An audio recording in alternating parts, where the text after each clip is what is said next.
Dear student, সবাইকে শুভেচ্ছা জানাচ্ছি। আজকে আমাদের টাইপ ভিত্তিক শর্ট ক্লাসে আজকে আমরা ভেক্টর অধ্যায়ের সামান্তরিক সূত্রের যেই টাইপটা ছিল সেই টাইপটা নিয়ে আমরা আলোচনা করব।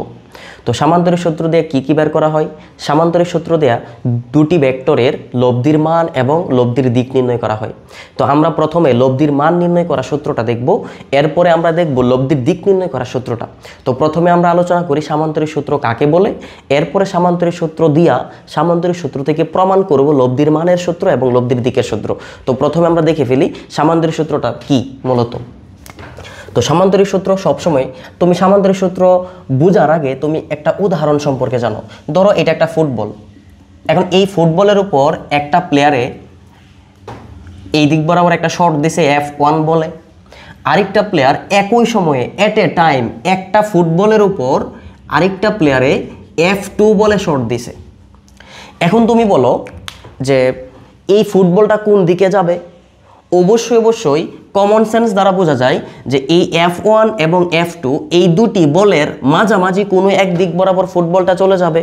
তো এই দিক বরাবর চলে যাবে, শর্তটা কি? এই দিক বরাবর চলে যাবে এবং লব্ধি বল F বলে যাবে। শর্তটা কি? শর্তটা হচ্ছে একটা ফুটবলের উপর প্রয়োগ করতে হবে এবং এট এ টাইম।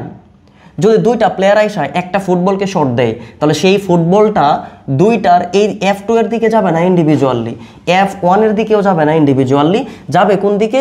যাবে হচ্ছে মাঝামাঝি কোনো এক দিক বরাবর। তো এইটাই হচ্ছে আমাদের সামান্তরিক সূত্রের লব্ধির মান এবং লব্ধির দিক নির্ণয় করার শুরুতে একটা টাইপ। তো প্রথমে আমি যদি কোশ্চেন করি এই ফুটবলটা F1 এর সাথে কত ডিগ্রি কোণ করে যাবে, তাহলে F1 এর সাথে থিটা কোণ করে ফুটবলটা কতটুকু বল নিয়ে যাবে? F বল নিয়ে যাবে। তো আমরা এটা বুঝতে পারতেছি যে এই ফুটবলটার উপর যদি এট এ টাইম দুইটা বল প্রয়োগ করে তাহলে সেই দুইটা বলের লব্ধি করে যে বলটা হয় সেটা হচ্ছে F, এবং এই Fটা F1 এর সাথে থিটা কোণ করে যাবে। এখন সামান্তরিক সূত্র দিয়ে আমরা বের করতে পারবো যে এই যে বল ভেক্টর, দুইটা বল ভেক্টরের মধ্যবর্তী কোণ থিটা এবং Fটা বের করতে পারবো। যে সামান্তরিক সূত্রের যে জেনারেল যে ফর্মটা আছে সেই ফর্মটা আমরা এখন দেখব। এটাকে একটা ভেক্টর চিন্তা করব, এটাকে আরেকটা ভেক্টর চিন্তা করব, তাহলে দুটি ভেক্টরের মধ্যবর্তী যে লব্ধিটা সেই লব্ধিটা আমরা বের করব। তাহলে প্রথমে আমরা দেখব সামান্তরিক সূত্রের সাহায্যে লব্ধির মান এবং লব্ধির দিক নির্ণয় করার সূত্রটা কিভাবে আসে ওইটা আমরা দেখব। তো এটা হচ্ছে একটা বিন্দু, এই বিন্দুর উপর একটা ভেক্টর কাজ করতেছে P ভেক্টর, আরেকটা ভেক্টর কাজ করতেছে Q ভেক্টর। এখন P ভেক্টর এবং Q ভেক্টরের যে মধ্যবর্তী কোণ সেই মধ্যবর্তী কোণকে আলফা বললাম। এখন এই দুইটা ভেক্টরের যে লব্ধিটা হবে সেই লব্ধিটা মাঝামাঝি কোনো এক দিক বরাবর হবে, এটা হচ্ছে R ভেক্টর। এখন কথা হলো যে আমরা বের করব কি R ভেক্টরের মান, এবং এই R ভেক্টরটা P ভেক্টরের সাথে কতটুকু কোণ করে যায় সেই কোণটা আমরা বের করব, এবং এই কোণের একটা সূত্র হবে এবং R এর বের করার একটা সূত্র হবে। এটা আমরা দেখি। তো আমরা প্রমাণ করার আগে কিছু অঙ্কন করে নেই। আমরা এটা বলতে পারি, এটা আমরা সন্নিহিত বাহু, এটা সমান্তরাল আরেকটা বাহু চিন্তা করতে পারি এইভাবে। তো এখন এই পয়েন্ট থেকে একটা লম্ব টেনে দেবো নিচের দিকে এবং P ভেক্টরটাকে একটু বর্ধিত করে দিব। এখন এই যে আলফাটা, এই আলফাটা সমান হচ্ছে এই আলফা আমি বলতে পারি, আর এই কিউ ভেক্টরটা সামান্তরিকের সন্নিহিত বাহুগুলা পরস্পর সমান এবং সমান্তরাল একটা ভেক্টরকে কি করা যায়? স্থানান্তর করা যায়। তাহলে বলতেই পারতেছি আমি যে এই ভেক্টরটা হবে কিউ ভেক্টর। তাহলে আমরা কি বের করব? আর এর মান বের করব এবং থিটার মান বের করব। এখন আমরা নামকরণ করি, এটা ও দেই, এটা এ, এটা দেই এম, এটা এন, এটা হচ্ছে বি। এখন প্রমাণ করার জন্য প্রথমে আর, এই আর এর মানটা প্রমাণ করার জন্য ত্রিভুজ নেই ও এ এন ত্রিভুজে, ত্রিভুজ ও এ এন ত্রিভুজে আমরা ত্রিভুজ সূত্র খাটাবো। দেখো আমরা এটা বলতে পারি যে অতিভুজের বর্গ ও এর স্কোয়ার সমান সমান বলতে পারি যে লম্ব স্কোয়ার প্লাস কি ভূমি স্কোয়ার, তাহলে O N square plus A N square আমরা এটা বলতে পারি। তো ও এন কে কিন্তু দুইটা পার্টে ভাগ করা যায়, একটা ও এম আর একটা এম এন, ও এম প্লাস এম এন এটা ভাগ করা যায়, আমি বলতে পারতেছি প্লাস এ এন এর বর্গ। এখন ও এম এর মান কিন্তু আমরা জানা আছে, ও এম এর মান আমরা বলতে পারতেছি P ভেক্টর যদি চিহ্ন না দাও তাহলে মান বোঝাবে, প্লাস এম এন এর মান জানি না, আবার এ এন এর মানও জানি না, তাহলে আমাকে সাইড নোটের মধ্যে এম এন এর মান বের করতে হবে, এ এন এর মান বের করতে হবে। এখন আরেকটা ত্রিভুজ নেই, ত্রিভুজ এ এম এন, ত্রিভুজ এ এম এন ত্রিভুজে যদি আমি ত্রিভুজ সূত্র খাটাই তাহলে কি হবে? এখানে cos আলফা সমান ভূমি বাই অতিভুজ, ভূমি কত এম এন, অতিভুজ কত এ এম। এখন এম এন সমান কত? এম এন সমান এ এম cos আলফা। তো এ এম এর মান হচ্ছে কিউ cos আলফা, এটা সুতরাং এটা এম এন, আমরা এটা বলতে পারি। আচ্ছা, এখন আমাদের আরেকটা নন রাশি আছে, সেটা হচ্ছে এ এন এর মানটা বের করতে হবে। ত্রিভুজ এ এম এন সেম ত্রিভুজেই আমরা নিব। তো প্রথমে আমি সাইন থিটা নিই, সাইন আলফা যদি নেই তাহলে লম্ব বাই অতিভুজ, লম্ব কত? লম্ব হচ্ছে এ এন, অতিভুজ হচ্ছে এ এম।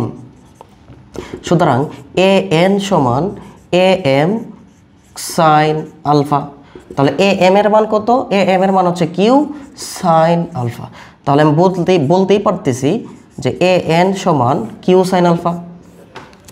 দেখো আননোন দুইটা রাশির মান বের করে ফেলছি, একটা বের করছে কিউ সাইন আলফা আর একটা বের করছে কি কিউ কজ আলফা। তো প্রথমে আমরা এম এন এর মানটা বসাই দিব। এম এন কত? এম এন হচ্ছে Q cos alpha whole square plus A M এর মান হচ্ছে কিউ সাইন আলফা। তো এই জায়গা থেকে আমরা পাই যে সূত্র পড়বে এটা A square A plus B whole স্কোয়ারের সূত্র। তাহলে A square plus 2ab plus B square যদি একবারে লিখি আমি কজ স্কোয়ার আলফা প্লাস, হ্যাঁ এটাকে বর্গ দিতে হবে। এখন এটাকে যদি বর্গ করি তাহলে কি আসবে? Q square sine square alpha, এটা আমরা বলতে পারি। দেখো এখানে ডিরেক্ট আমি সূত্র নিয়ে আসতে পারবো যে পি স্কোয়ার প্লাস এখানে দেখো কিউ স্কোয়ার যদি দুটা থেকে কমন চলে যায় তাহলে sine square alpha plus cos square alpha 1 থাকে, তাহলে শুধুমাত্র এখানে পড়ে থাকবে কিউ স্কোয়ার। তাহলে সেই কিউ স্কোয়ারটা আমি সামনে নিয়ে আসলাম, প্লাস এখানে কি থাকে 2p কিউ কজ আলফা। এই যে ও এর মান কত ছিল? আর ও এর স্কোয়ার মানে আর স্কোয়ার। এই যে সূত্রটা আমি পেলাম, এই সূত্রটা হচ্ছে আমাদের লব্ধির মানের সূত্র। এখন যদি তুমি স্কোয়ারটাকে ওই পাশে নাও তাহলে কি হয়ে যাবে? বর্গ হয়ে যাবে, রুট হয়ে যাবে।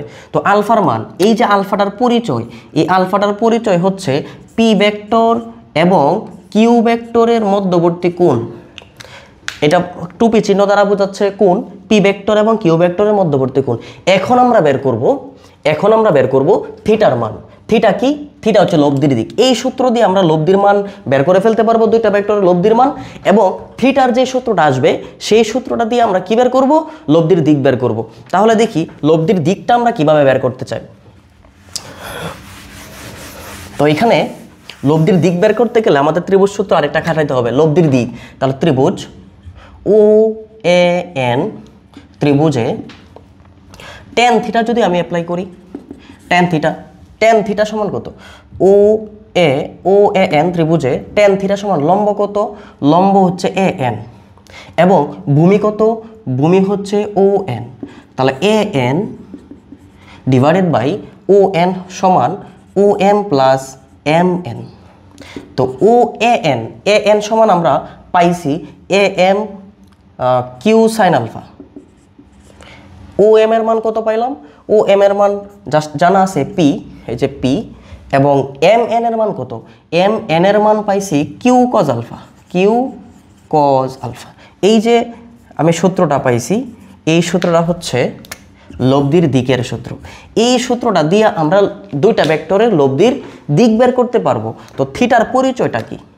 থিটার পরিচয়টা হচ্ছে লব্ধি ভেক্টরটা থাকবে এবং লব্ধি ভেক্টরের সাথে যে কোনো একটা ভেক্টর, পি ভেক্টর হইতে পারে নয়তো কিউ ভেক্টর হইতে পারে, যে কোনো একটি ভেক্টরের মধ্যবর্তী কোণ। তাহলে আমরা আজকের ক্লাসে কি বুঝতে পারলাম?